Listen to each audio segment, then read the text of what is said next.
We'll open up this meeting of the Yamhill County Board of Commissioners formal and informal session for June 18th, 2020, and we'll begin with the flag salute. And Ken Hubbard, can you lead us in the flag salute? Thank you. I pledge allegiance to the flag of the United States of America and to the republic for which it stands, one nation, under God, indivisible, with liberty and justice for all. Thank you, Ken. Move on to public comment, and due to COVID-19 and social distancing requirements, we encourage anyone wishing to submit general public comment or comments on agenda items to do so in written format via email at bocinfo@co.yamhill.or.us or by email at 535 Northeast 5th Street in McMinnville, Oregon, 97128. Any comments received prior to the meeting will be shared with the Board of Commissioners and submitted to the record. And we do have one, I believe, in-person general public comment from Bijou Harrison Doherty. Never actually said this aloud.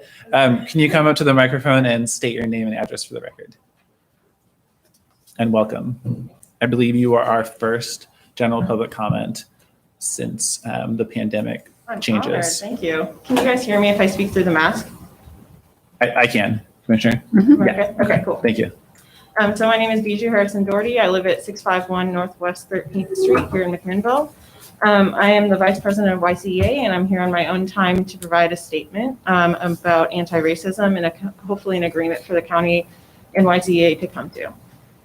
Dear Yamhill County Commissioners, as you're aware, if you've watched the news or participate in social media, there's been a large and appropriate response to the murder of Black Americans by police officers taking place over the last several weeks. Our society is being traumatized by the systemic institutional racism that pervades the structures that govern and rule our citizenry. Our Black neighbors live in fear every second of every day that their name will be next, and that needs to be remembered. Their son or daughter may be the next Black citizen murdered in the streets by people who swore to protect them.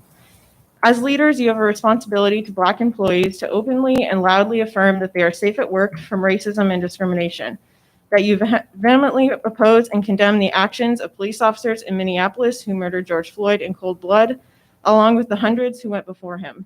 Their lives have been traumatized repeatedly, and they are expected to show up to work every day with a positive attitude and consistent productivity that benefits each Yamhill County employee. As a white person, I can only imagine the deep and distinct pain that must be endured by Black Americans. I feel the terror, injustice, and negative psychological damage of merely existing as an American and watching my Black neighbors suffer state-sanctioned murder. What it must do to a person to live with that type of fear every day blows my mind. How are we helping our Black colleagues? What resources have we offered them? Have we contacted every single one of them asking what they need from us and how we can support them? How are we working with our non-Black employees to remind them that inherent bias runs deep and that we are each responsible for unlearning racism?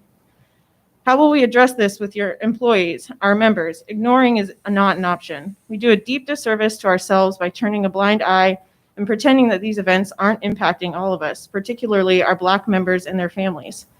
I ask these questions because I care deeply about the people who work at Yamhill County.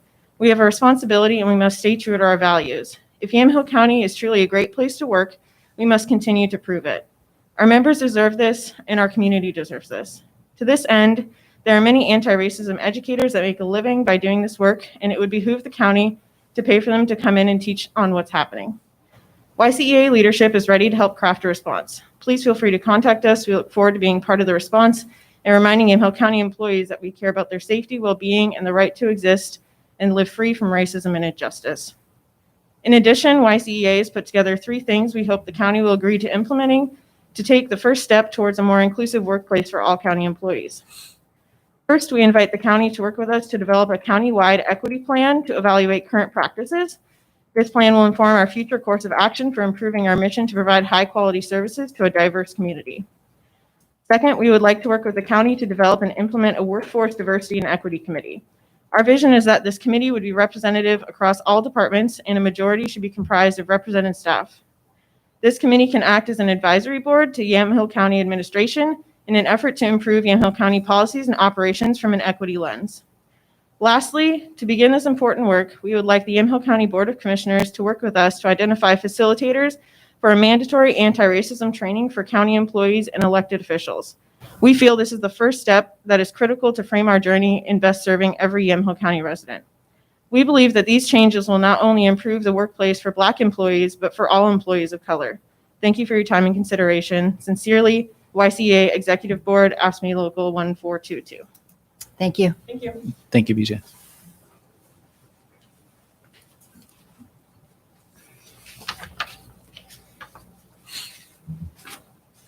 Is there any other public comment? Okay, I don't think I received any. Okay, separately. Okay, No. great. Thank you. We will move on to the item D, which is the consent agenda. Thank you for joining us as our first, Thank you. and we have none today. Move on to item E, which is old business, and we have none. Move on to item F, which is other business, and F1 is consideration of approval of an amendment to the master subscription agreement between Yamhill County Health and Human Services and Relias Learning, which is Board Order 17-288, for an additional amount of $3,788.40 annually, effective August 1st of 2020.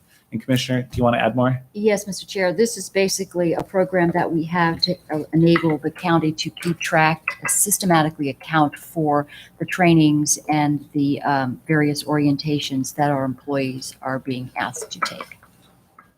Sounds great to me, especially in light of the public comments. Correct. Keeping track of all the training is a very important component.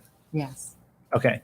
Well, I would move approval then, because I realized the other day that I actually can make the motion. You can. I move approval of item F1. All in favor signify by saying aye. Aye. Any opposed, same sign.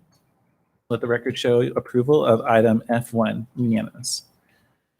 Item F2 is consideration of approval of amendment number 2 to the agreement between Yamhill County and Cook County, which is Board Order 19-215 for space available detention bed rental at the rate of $158 per day per bed, effective July 1st of 2020 through June 30th of 2021. And Ken, or I know that our liaison commissioner isn't here, but is there anything more you would like to add, or Christian? I don't think there's any more to add, just to clarify, just to make sure it's this is for juvenile detention. Yes, and that was actually the one thing I started writing in the column. Yeah, that's right. All right, well, I would entertain a motion. Sure. Mr. Chair, I would move approval of item F2, the approval of amendment number 2 to the agreement between Cook County and Yamhill County Board Order 19-215 for detention bed rental. All in favor signify by saying aye. Aye. Any opposed, same sign. Let the record show unanimous approval of item F2. Item F3 is consideration of approval to authorize County Administrator Ken Huffer to approve individual requests for project report extensions to the 2019-2020 Economic Development Grant Award recipients. And Ken, did you have anything to add? I'd just add Kerry Martin put together a memo, and we're just trying to look for a way to kind of streamline, because we are seeing with the current pandemic, some of the grant awards and some of the requirements that were built into the grant program, that she's been getting requests for extensions. So instead of coming and bringing these individual extension requests, we're just asking for the ability for, I'll review it, and if it looks appropriate, to go ahead and do extensions. Perfect. Okay, That's what great. I understood. So Great. yeah, and I can imagine that this has become a delay. So I would move approval of item F3. All right. All in favor signify by saying aye. Aye. Any opposed, same sign. The record show unanimous approval of item F3. Item F4 is consideration of approval of a grant agreement number 1034 between Yamhill County and the State of Oregon Department of Administrative Services to receive funding through the Coronavirus Relief Fund for expenditures incurred due to COVID-19 during the period of March 1st, 2020 through December 30th of 2020. And Ken. Yeah. So this was part of the CRF funding from the state. We already submitted an application for the first round, which was to cover any expenses incurred between March 1 and May 15. The state then came out last week or last Friday and told us that prior to releasing the funds that they're going to want an agreement in place before they'll start releasing funds. And so I received this on Monday or Tuesday and wanted to bring it for your approval. And this is to authorize not just the first installment, but it also for any other additional requests. I think they're still working on the mechanics on what the remaining funding is going to look like. I haven't gotten the details on what the mechanics are going to look like for that request with this agreement with the state. We're agreeing that we'll adhere to what the CARES Act guidelines that were established on the use of the funds. Yep. Okay, well, thank you for all of your work on that. Oh, thank you. And I think we followed the emails, Commissioner Starrett and I, through the AOC and to you. So Ken and I discussed this agreement yesterday too. Yeah. I mean, like other grant agreements, it does have provisions that if there is deemed to be some sort of a violation or we're out of compliance, there is the ability for the state to try and recoup the funds. But we talked about whether or not there were any questions about if our reimbursement requests were sort of close to the line. It's been a little bit unclear as to exactly what might or might not qualify, but it sounds like we're pretty comfortable that what we've asked for is within the parameters. So just wanted to remind the board that there are, default and default remedies and indemnification requirements in this grant agreement, much like there are in others. But after talking to Ken, I think everyone's clear that we'll be monitoring this closely. Hopefully the state won't come in with significantly new, different, or additional requirements that suddenly make it more difficult for us to comply.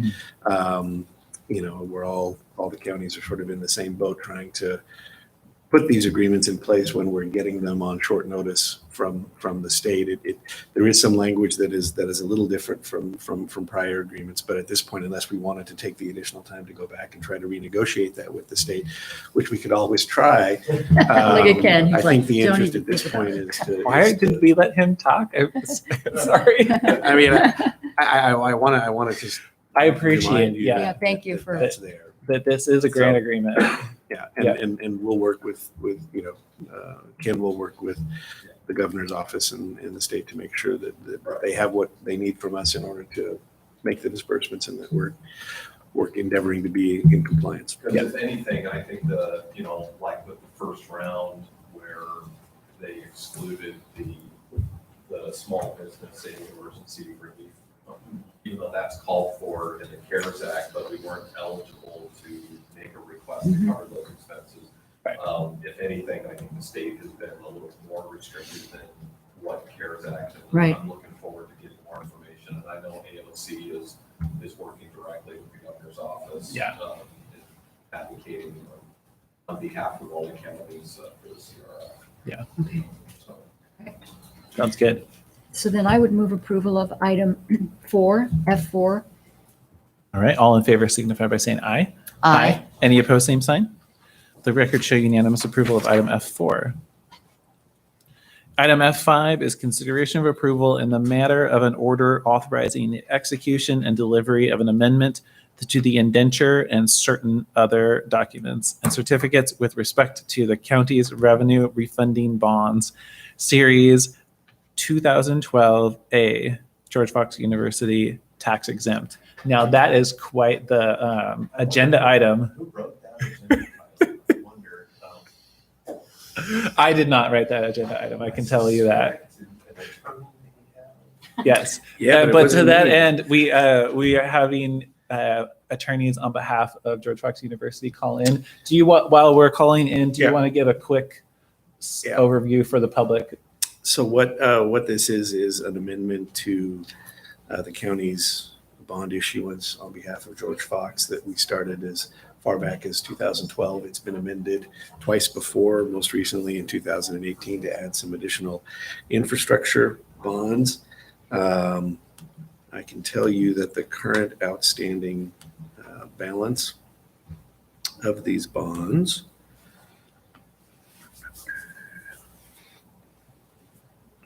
is on the 2012 A bonds, it's $19,510,000. On the 2018 issuance, it's 13,500,000. And as spelled out in the board order, what this is the university has asked for an additional extension of time to repay these bond funds. The lenders are in agreement to that extension. And before I say too much more that might not be completely accurate, I'm going to wait for the experts to get on the phone, and hopefully they can walk us through a little bit more of this. But it's really just it's more of a technical amendment for an extension of time, is my understanding. All right, thank you. Mm-hmm. And joining us hopefully will be Mike Schrader, who's bond counsel for the county from Oric. John Bridges, who's the attorney for the university, and we should have her name in front of me, Andrea De La Fuente, on behalf of US Bank, if we can get all three of them on at the same time. We've become very flexible and creative, though, in getting people on the phone calls. We're trying. I recall a conversation yesterday where I think Todd Sadler was on a cell phone. He was on a cell phone. Yeah. And you were on a conference call, yeah. Okay, thank you for giving that overview. Sure. Figured that since it's a fairly cryptic agenda language. It is. Yes. Yes. Yes. All right. Well, welcome. This is Yamhill County Commissioner Casey Kula, and we have Commissioner Mary Sterrett with us here on the line, and we have County Counsel Christian Burnish. And we would love to hear from you. Anything you would like to tell us within reason about the bond issuance. And you're welcome to also state your name and your position for the record as well. Sure. And this is Mike Schrader. I'm an attorney with Warwick, Carrington, and Sutcliffe. We serve as bond counsel to the county in connection with this particular issue on this. I think, as you all know, there's been a series of bond financing facilitated for George Fox University through the county. The amendment, this request and authorization for an amendment references this 2012 Series A bonds on that. All of the outstanding are the 2012 A bonds and the 2018 bonds, both issued for the county for the benefit of the university. What these amendments that we're asking you to authorize do are really two things.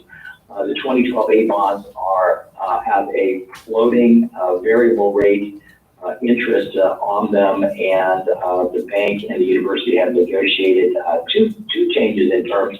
One is a modest reduction in the interest rate calculation, reducing a component of that calculation by 32 basis points, or roughly 1/3 of 1%.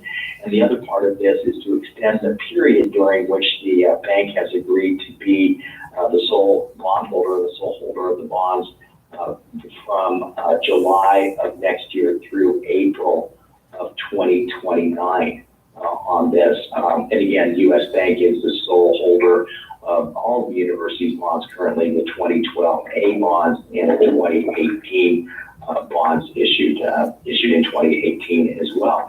So the order is really just to authorize these amendments, as the county is a party to the indenture as amended, so authorizes that. We've reviewed this. It doesn't implicate the taxes or continuing tax-exempt status of the bonds. It just simply changes in terms as negotiated between the university and the bank. I'm glad to answer questions, but I know you've got John Bridges on as counsel of the university, and I believe you've also got Andrea De La Fuente at US Bank on, who can ask you updates on the university and perhaps dig into any additional details. But that's the overview, and that's what the order relates to from our perspective as your bond counsel.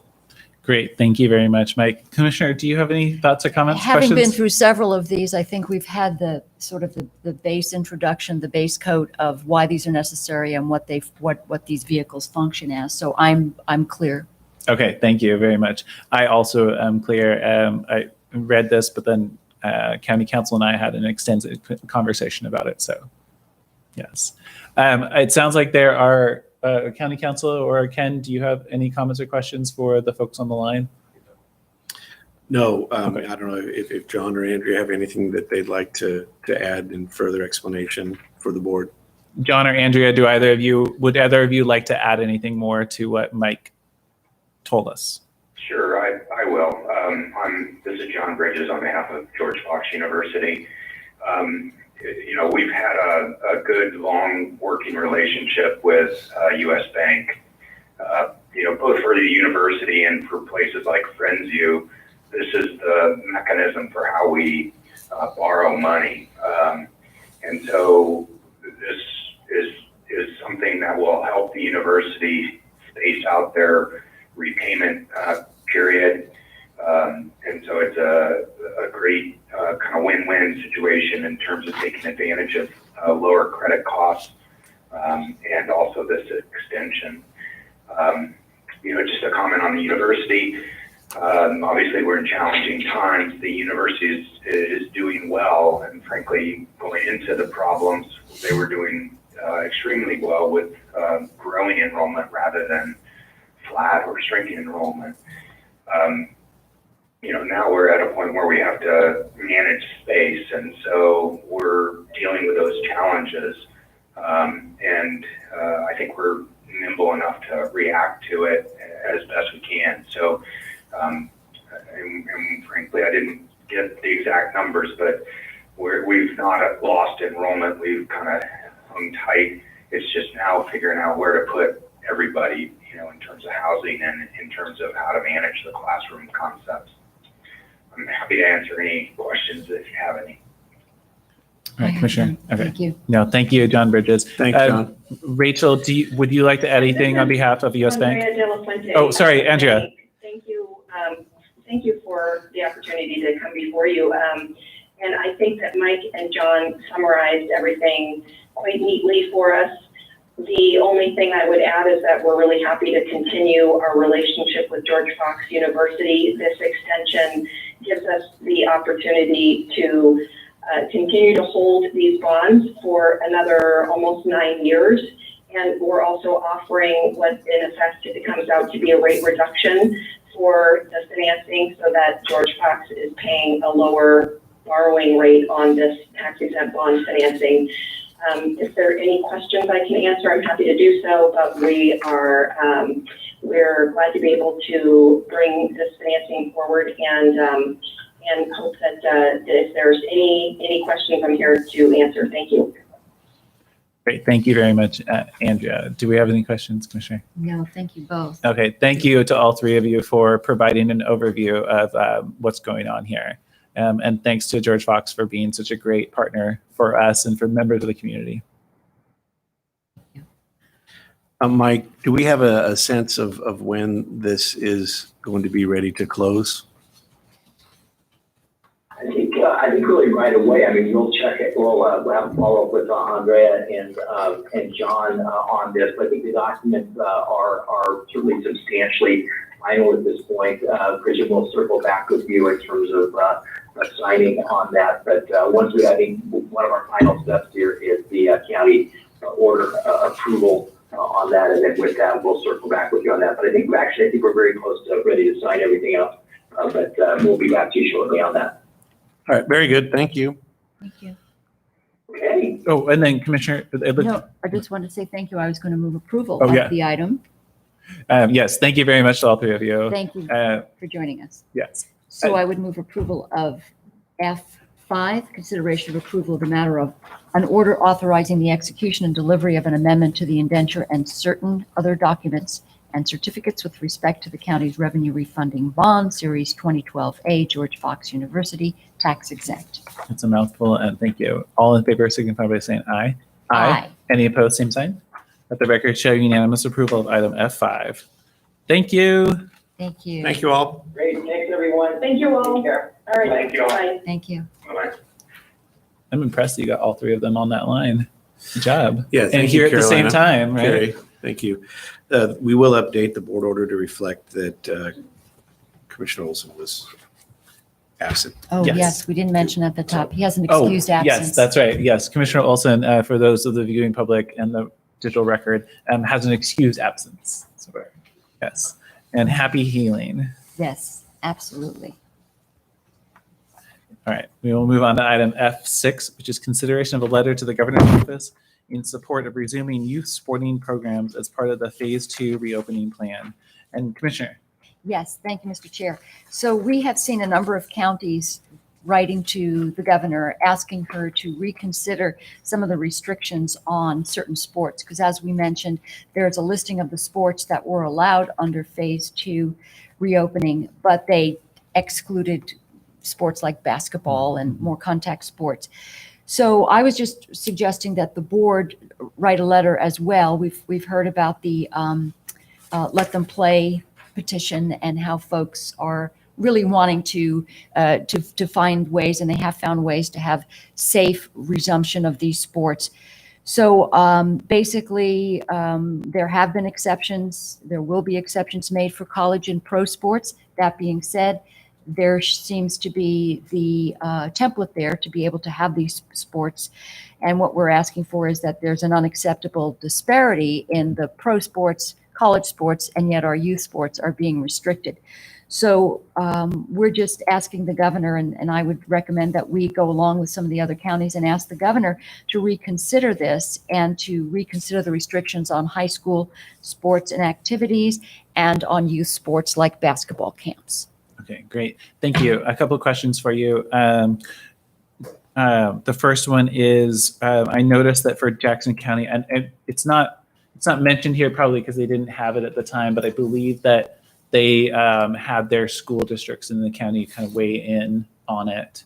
Do you have a sense? I have not reached out to the school districts about this. I apologize. I meant to, but do you have a sense of the school districts in the county and how they are feeling about it?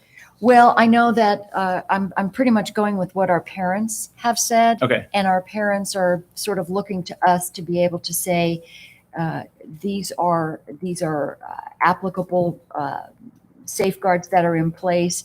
And we know that there are youth sports initiatives that are not associated with the schools. For instance, I'd been contacted by one constituent who was working with trying to get a basketball camp up and running and was not affiliated with school or anything. So I think we're just looking overall. At the youth sports and then let the schools make determinations on what those restrictions are going to be. And that's certainly within their purview. Yeah. I wonder if there's a separate one that was just the commissioners in Jackson County plus the school district. Because you're right that this isn't specific to the school sports. Because I think it mentions it maybe once. I don't know, or maybe it doesn't even. But yeah. And I've got a Josephine County letter that might be more apropos. And they are basically expressing their support for the Let Them Play initiative regarding sports and extracurricular activities. So whether or not we want to make it more broad and certainly not usurp the jurisdiction of the schools, but just to be in support of that initiative is really what I would be asking the board to support. Yeah. And I think that I want to share my support with you with a few caveats, and that I would in my support, what I'd like to make sure that at least my support expresses is that especially around that Phase 2 is long, and that Phase 2 does need to at some point include youth sports and guidance for youth sports. So I think that would be. I know that's a little bit simpler than this one, but that would be kind of mine. Is that, as you said, we know there's a template.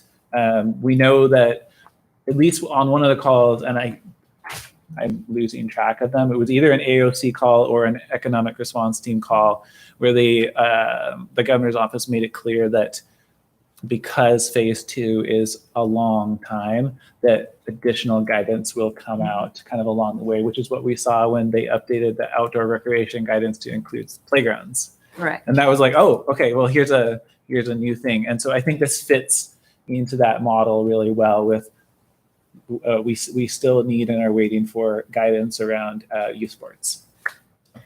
So how do you recommend the wording of that? Because I think what we're really being asked to do, or what I'm suggesting and other counties have done, is Yeah. to just to encourage the governor to lift the restrictions.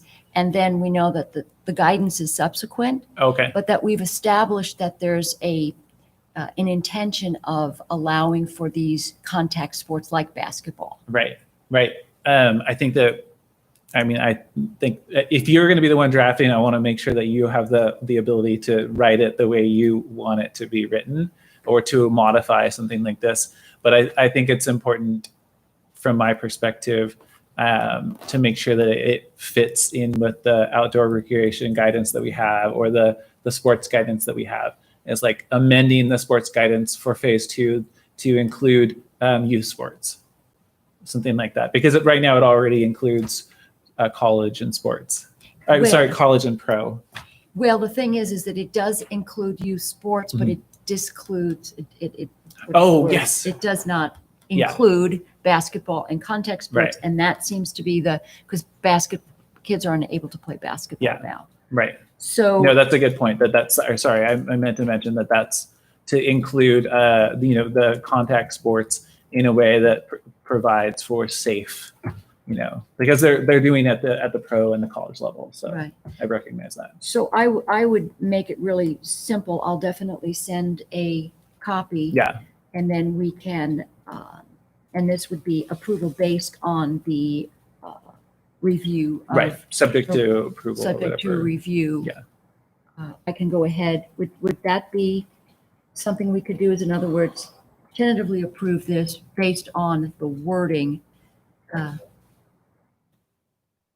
If it would, I think by our procedures, sorry, I'm just going to go out on a limb here and say, based upon Ordinance 900, if it was something that I was really not okay with, I could ask it to come back next week. Right. For another vote, right? Right. If for example, I was like, oh no, this isn't what I Sure. agreed to. But we've done this before with subject to county council's approval. Not with letters that Yeah. I'm recalling. I actually meant to call on Chris because I think that was a question for council, as far as interpretation. Yeah. Sorry. We have done it a number of ways in my time. Sometimes these letters have come before the board, and the board has discussed them and made a formal motion and voted to approve or authorize a particular letter. On other occasions, letters have been drafted, circulated, and sent on without it coming before the board and a formal action being taken. If there are concerns about understanding and knowing what it is that the letter exactly says, then I would say it's probably best to put it back on the agenda for adoption next week. Or if you believe you're in essential agreement on what it's going to say, as long as it mirrors that, you can discuss it and agree that that you'll be willing to sign on to that as it stands and leave it at that. I think we're substantively in agreement. Do you want to reiterate what you need to see in that letter? Yeah. My hope from a letter, but again, you're the one writing it, so I don't want to dictate to you. But is that I would like to see encouragement to the governor's office for including youth contact sports in the sports guidance under phase 2,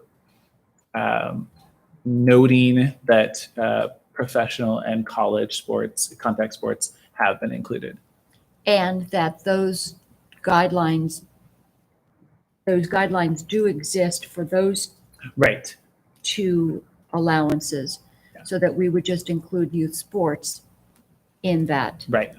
Okay, so I'm not going to add a lot of, I'm going to keep it really short and sweet, and just to ask that be included, and that it be expanded to include youth sports. Yeah, that sounds good to me.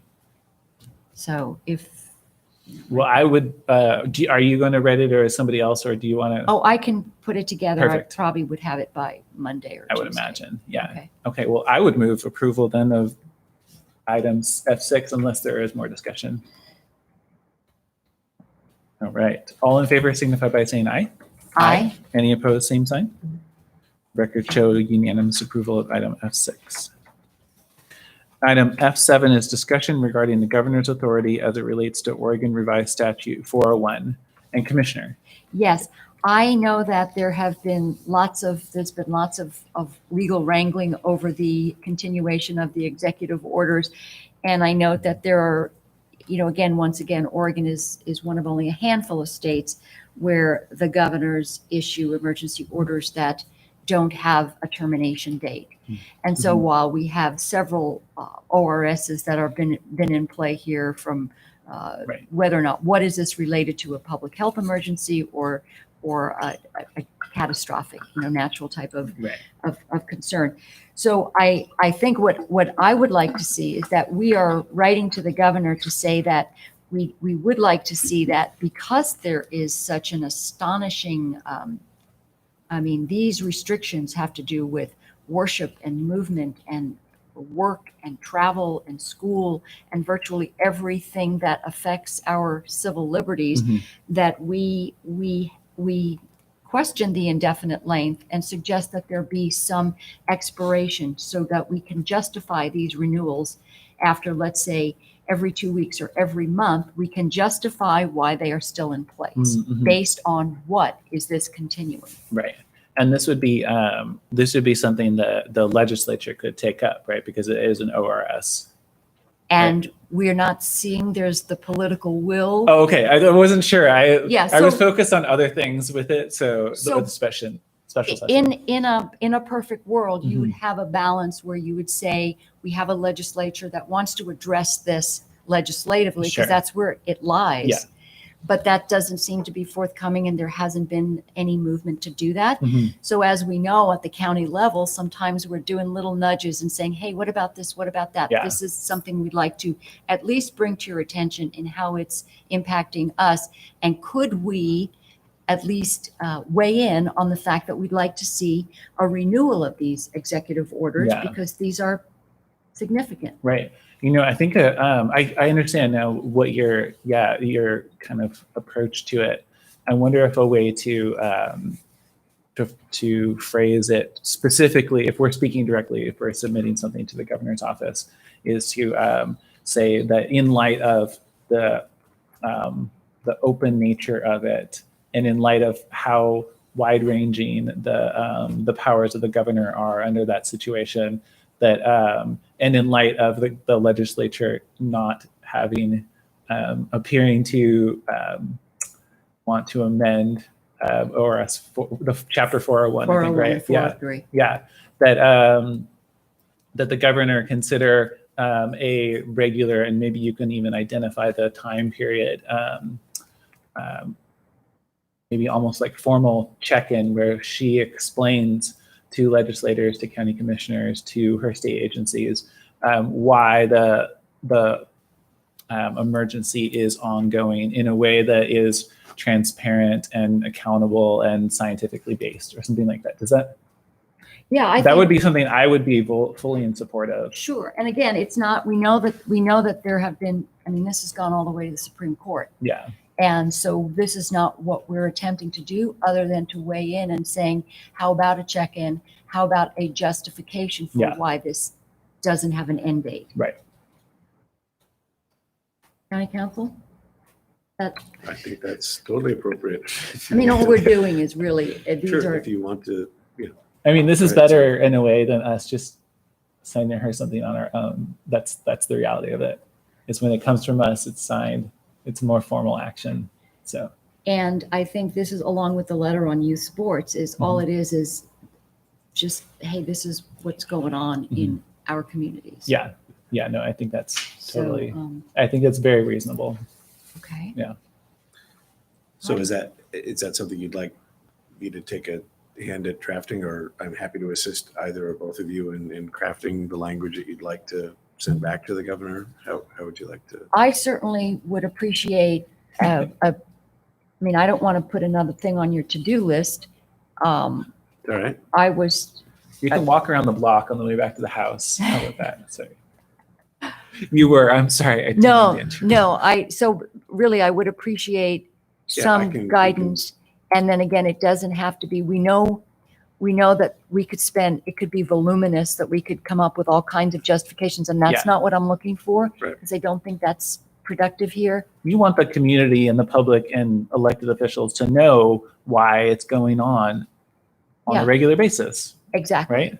And since there does seem to be, we do have a more restrictive way of doing this in Oregon, Mhm. does give the governor extremely broad powers, that we want to be able to say, may we respectfully request that though you have these powers, that you at least, Mhm. rein them in or Or share with us. justify on a Or regular justify on a basis regular basis. in a way that's rebuttable or refutable or analyzable, right? That Because gives I think us- that's important too, is to know like, hey, what data are you looking at, and Right. can we see it too? And that is gives us some room to for a dialogue on this, to be able to have a Yeah. and some transparency on what's the justification for continuing these. Do you feel comfortable with that? Like, Sure. that I you mean, I have can certainly some round- work up a draft, and then I can, Mhm. come around and discuss it with each of you individually, and then maybe we'll be ready to have something to come back before the board to consider next week. Unlike phase 2 guidance for contact sports, it's unfortunately there's a long window. Oh, yeah. Yeah. Right. And I have some information I Great. can share with you that Yeah. might help you not have to do so much legwork. I like that. I like more information. Okay. Yeah. Thank you. Yeah. So then I would move approval of drafting a letter, having county council. I don't know that you need to take formal we action. need if you- to- Yeah, I think so. Take formal action, because if Christian's gonna draft something or work and it's coming back next week. Oh. for final Yeah. approval. So next week. Okay. We'll have an opportunity to discuss. But we can make it clear that we are working on it too. Okay, great. Yeah. Thank you for that help. Yeah. Yeah, my pleasure. And thank you for bringing it up, because I saw some AOC emails and I thought, well, this is something we should talk I about. was just gonna add Yeah. that we could just bring this forward next week under old business. Yeah. Just have it, no action today. It'll come back under the old business category for next week. That sounds good. Thank you. Okay, thank you. Thank you, Commissioner. And then, so we'll move on to item F8, which is discussions regarding selecting one commissioner per county to participate in weekly virtual meetings by district with Leah Horner of the governor's office. And we received, I feel like it was an email from AOC. Was that correct? Correct. Do you want to, I think that the request was just that we select one county commissioner. And in the absence of Commissioner Olson, my thought is that since you're the District 6 chair, that would make sense. But And I also thank you, Mr. Chair. I wanted to find out when the meetings were likely going to be so that we could yes, if sort of do a tag team if one of us couldn't.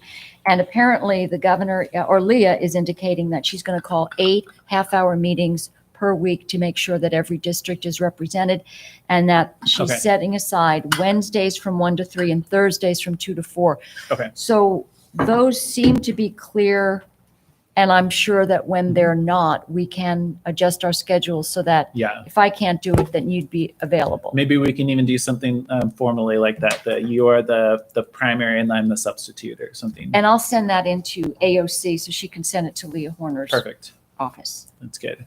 Okay. Texted too much with her lately. So, okay, great. Well, then I would move that we designate County Commissioner Mary Starrett to be the weekly participant in virtual meetings by district with Leah Horner of the governor's office.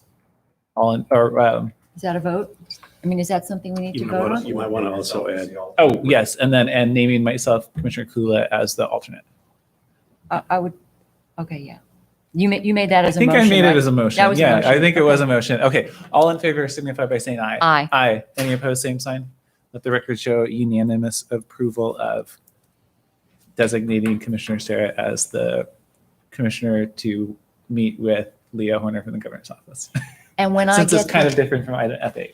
Yes, when I get the actual meeting time, I'll forward that to you so that you'll Perfect. have that. those are times when I am available. So Good. we were doing the economic recovery team Thursday meetings during that window, but they're going to Regional Solutions on Friday and Tuesday Economic Recovery Team. Right, okay.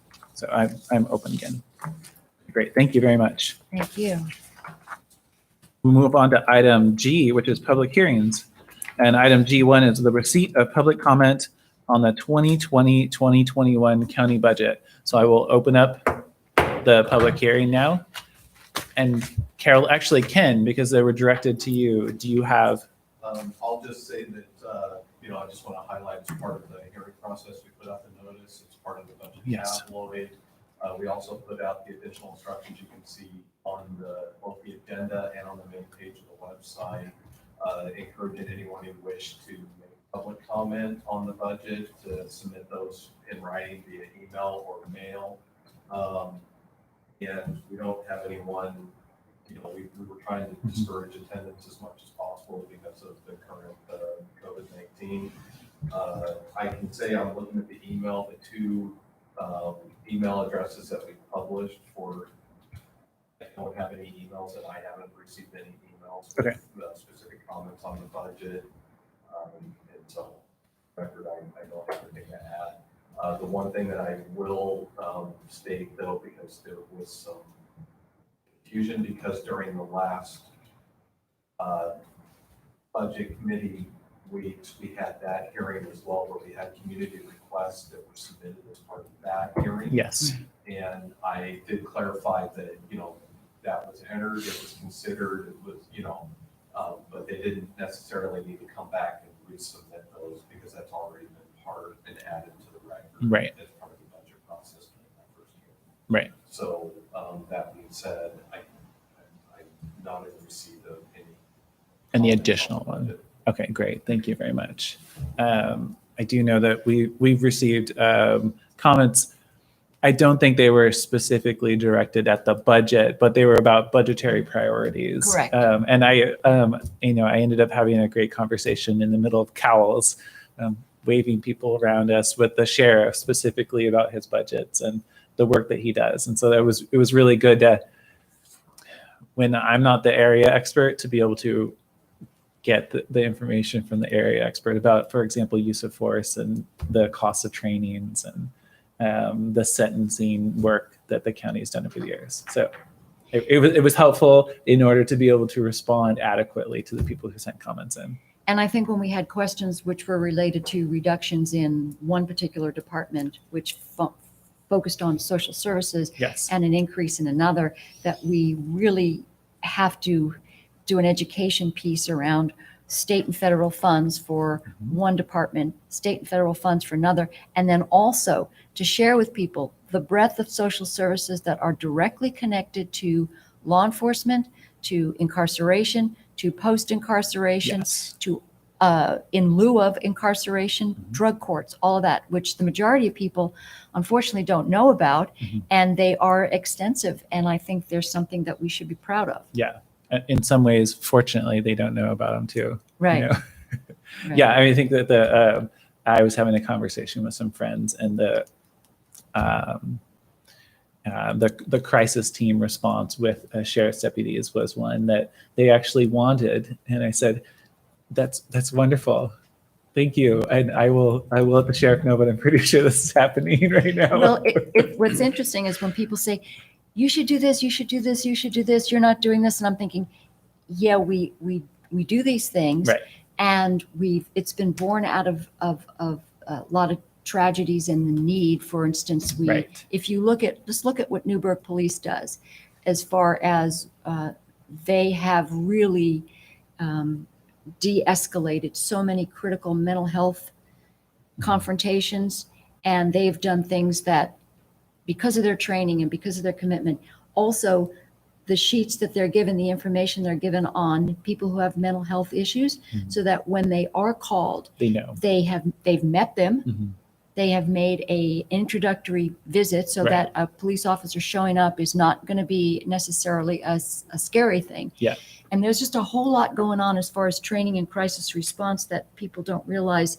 I think Yamhill County does very well. Yeah. Yeah. And I think I've learned that it's important to listen to them, acknowledge their concerns. And then sometimes you kind of have to I've learned that for me, it's more effective to later on then explain what is happening. Mhm. You know.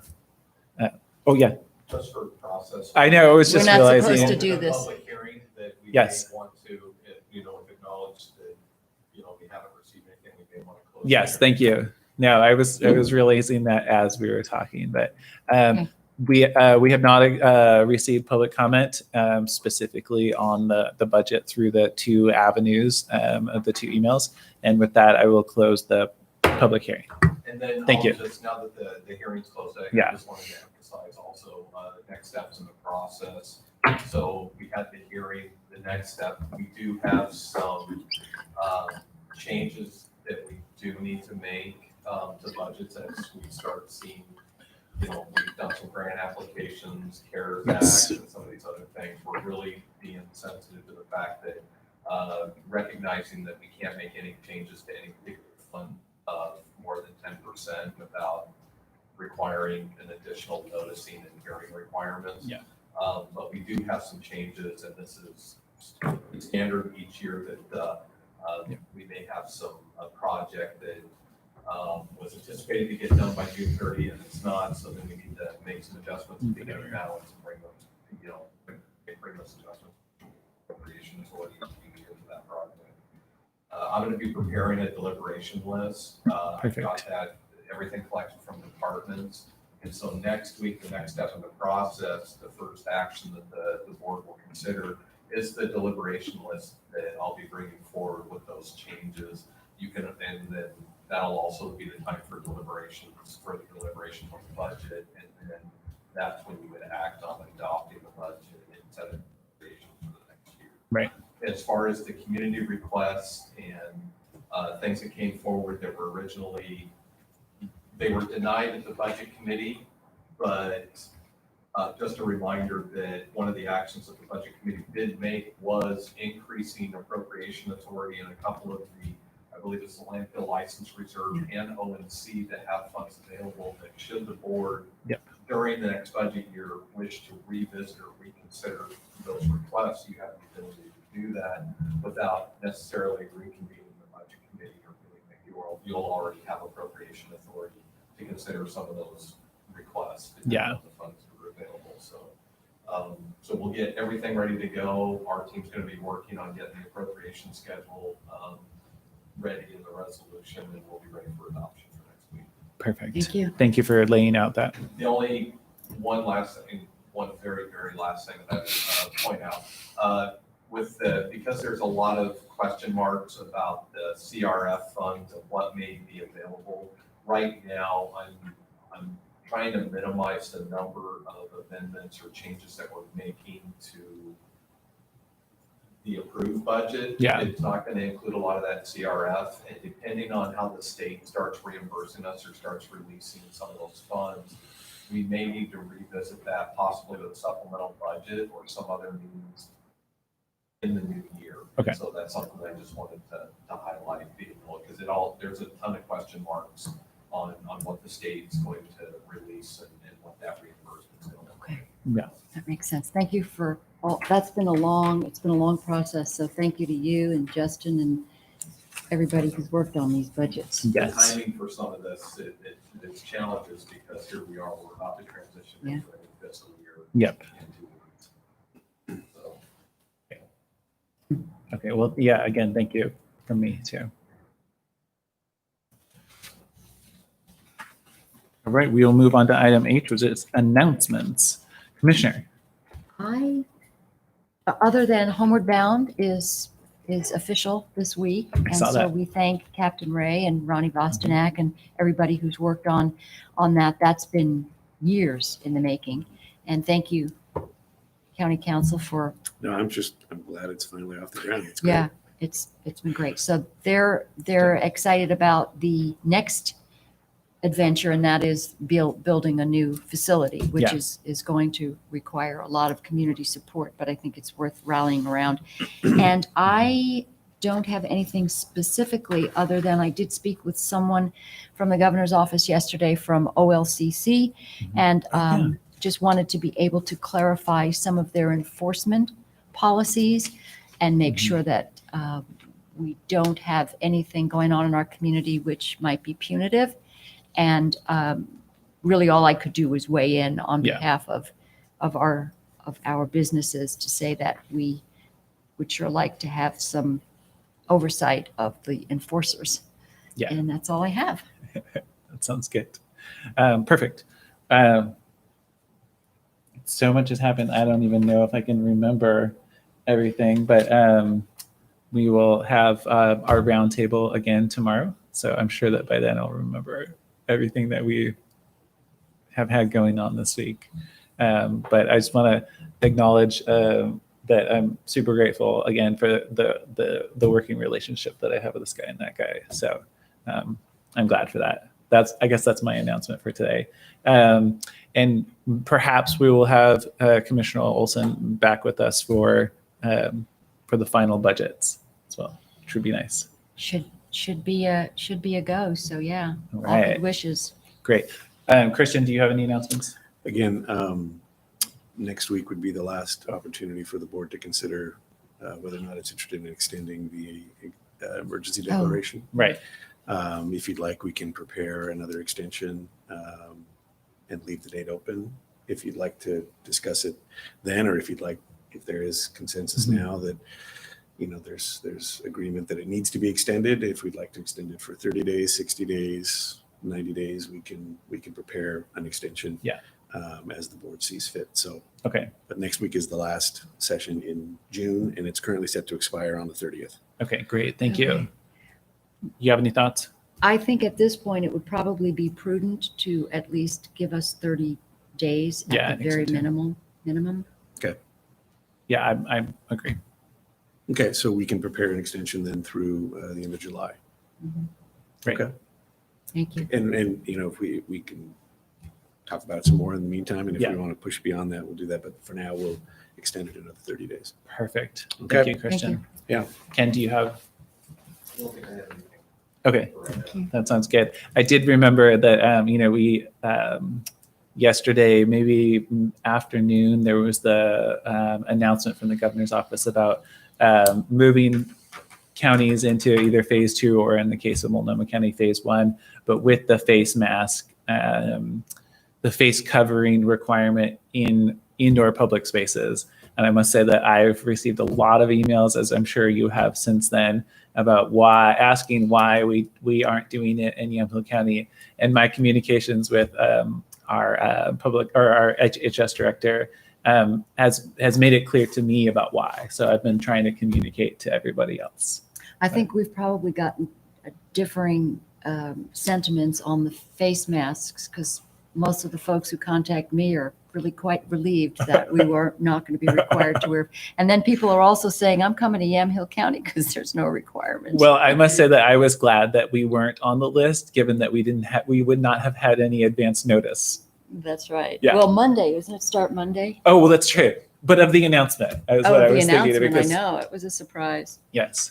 And again, as HHS director has said, she strongly encourages face coverings because of the science behind it, but doesn't at the moment, at least at the moment that I was communicating with her on Wednesday or whatever, or Tuesday, see that it would be helpful for our county to have its own rule around mask or face covering wearing. So it was helpful for me in being able to communicate with people about it. And then we also have to look at what science you're looking at because Yes. everybody has different, there have been some pretty compelling peer-reviewed studies that say just to the contrary about the efficacy of face covering. So really it's pretty much up for grabs at this time because it seems to be we're vacillating between wear them, don't wear them. And at this point, people are very entrenched in their beliefs as to whether or not they want to or they should, or it's even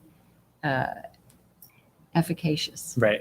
Yeah. It's a different version of what I explained to other people. Like, given the uncertainty, let's encourage or go along with the encouragement. But I think that mandating is one of those things that there has to, from my perspective at least, for a public health intervention, there has to be both a clear acute need and also a clear benefit. So Right. At least And that's that- how I was seeing it. Right. And then again, it depends on the studies you're looking at or the Yes. information you're looking at, where some of them are saying this might not be the best approach. So we'll, Right. Yeah, at this point, we don't have to fight that battle. exactly.